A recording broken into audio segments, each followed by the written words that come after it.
Hey guys, welcome back to the channel Everyday Carry for the Everyday Guys. So today we are going to be looking at the Bravo Concealment Cinturon gun belt. So I've had this belt for about, I don't know, like 3 or 4 months. I've been testing it.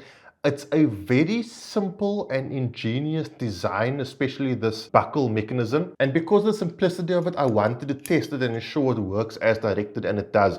So I'll talk about that more in a moment. I want to explain a few things about gun belts and questions that I inevitably get asked about gun belts. So the question I get asked mostly is regarding rigidity. Should a gun belt be ultra rigid, and why should it be so? The reason for a gun belt being rigid is multifaceted, but the main function of a rigid gun belt is to support the weight of your firearm and your gear. I'll talk about that in a second. And to assist with concealment. Now, in supporting the weight, it's also going to support comfortability. So we'll talk about that in 1 second. With regards to concealment, if you've got your firearm on your gun belt, right? So if you're facing forward, to be like this, but if you're facing sideways, you'll be looking at it like that. And your belt, which is sort of that way around your waist in sort of this configuration here, leans forward. That allows the grip of your firearm to lean forward as well. And with any method of carry, whether it be strong side or appendix, the problem is this area over here. This presses outwards, and this is what causes printing. Now, that is another topic altogether, printing, and I will touch on exactly what printing is in the future. A lot of people have a misconception about what printing actually is, and I feel that is something that needs to be explained. So that is the concealment side of a rigid gun belt. If your belt, when you put your holster on, leans forward like that, now I'm exaggerating this, it's going to cause the grip of your firearm to lean forward as well, and it's going to print against your t-shirt. It's going to look ugly.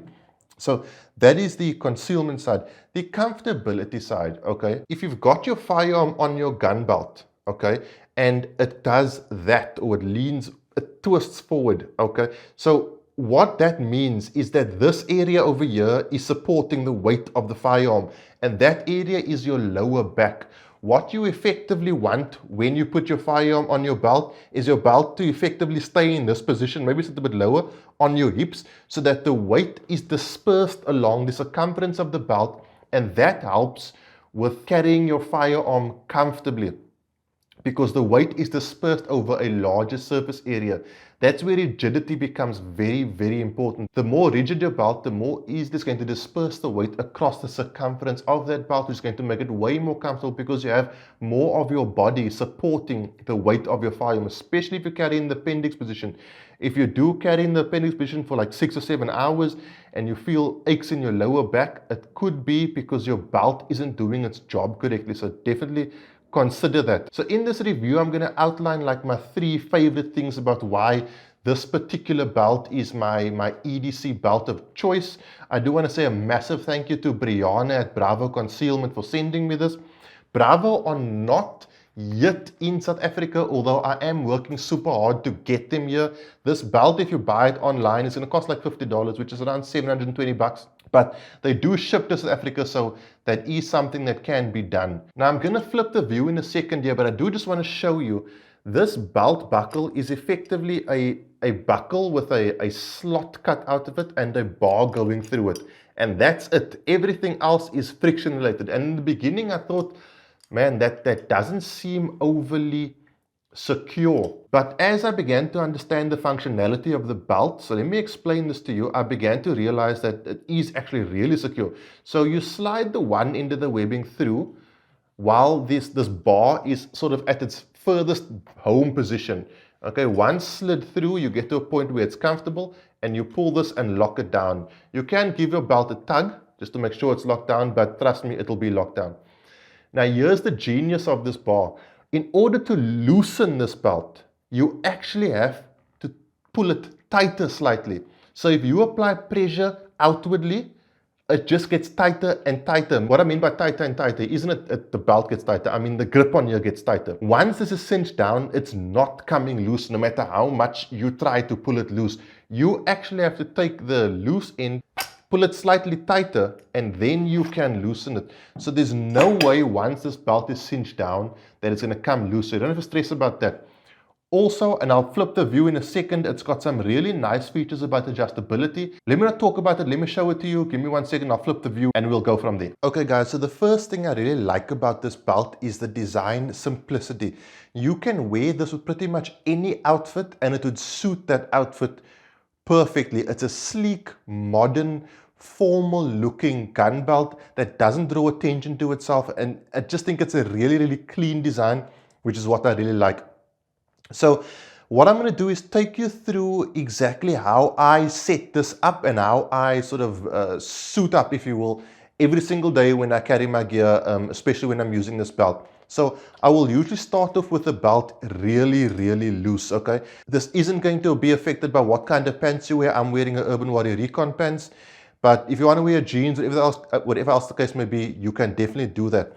I'll then take my holster and slide it onto the belt. Now the nice part, the second thing I really like about this, as I said earlier on, is that rigidity. You can pretty much have your firearm inside your holster and it's still going to remain ultra rigid and be able to hold that there. Now my third favorite thing is the ease of adjustability. So what you do is you slide the one side of the webbing through the belt buckle and you hold the buckle effectively.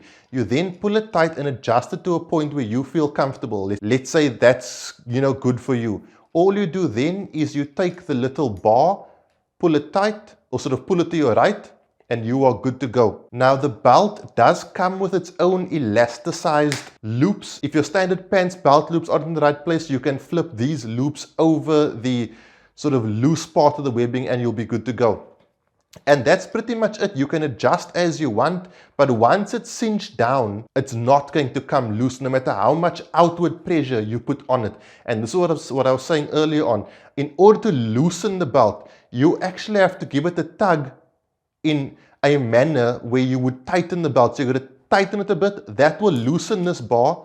And now you can loosen the belt as you wish. Which leads me to another cool feature. So if you have this belt cinched down, and you're sort of happy in this configuration, and you happen to go to dinner with the family and it's pizzas and whatever the case may be, and you've had a carbonated drink and you're feeling all bloated, underneath your t-shirt, you can very easily grab the buckle, grab the remaining webbing, tug it, loosen it a bit, and then tighten it, and it will remain in that configuration until you get up where you just give it a slight tug, adjust, and you're good to go again. So that's sort of what makes this my favorite gun belt. It's incredibly adjustable, incredibly easy to adjust, super convenient because it works as both a gun belt and a formal looking belt. And what's more, the belt webbing is quite thin, so you can adjust the position of the clip even when it is cinched down, which is really cool. So wherever you want that clip, you can put it. It doesn't affect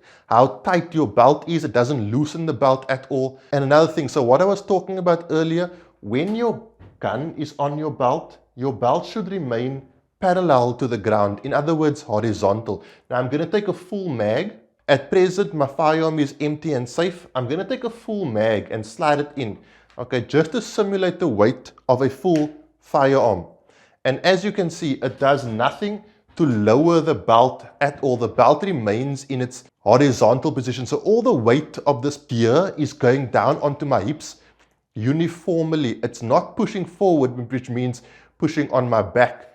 So that is a very important feature of a gun belt. It's got to be able to do that, otherwise you start feeling lower back pains. Let's flip the view and I'll end off. So guys, that is the Bravo Concealment Cinturon gun belt. Really cool. You get this buckle in like a few different colors and you can order this straight off their website. As I said, it costs about $50. I will leave links to everything. They can, if you are in South Africa, they can deliver to South Africa. I don't know what it costs. It's just standard import cost. So whatever it costs to import something, that's more than likely what it's going to cost. If you're in South Africa, it's like $720, which is quite a good price for a premium quality gun belt. So that's super cool. I want to say again, a massive thanks to the guys at Bravo Concealment. They are a massive supporter of the channel. If nothing else, check out their social media. They're super active on social media. Give it a like, give it a share, help them, help us. And hopefully we can get some of this into South Africa. I am working feverishly on getting Bravo into South Africa. I may be working with a few gun stores to make that happen. It is a slow process, I am sorry, but it's the way of things. Once they are here, they'll be here and we can take it further.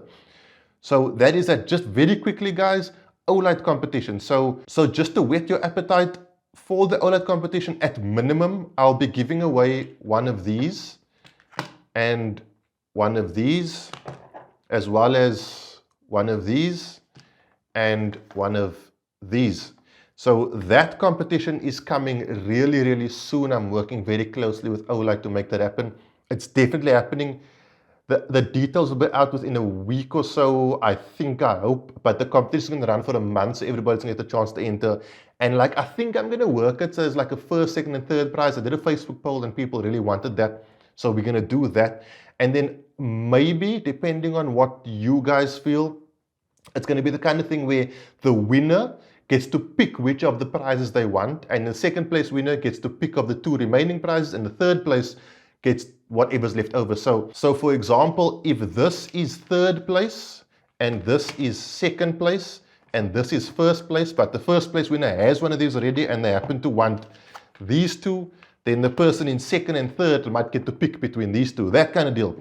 So we'll see, we'll fiddle around with it, and I'll get like the details and all the final details ironed out, and then I will make a video and you guys can check that out.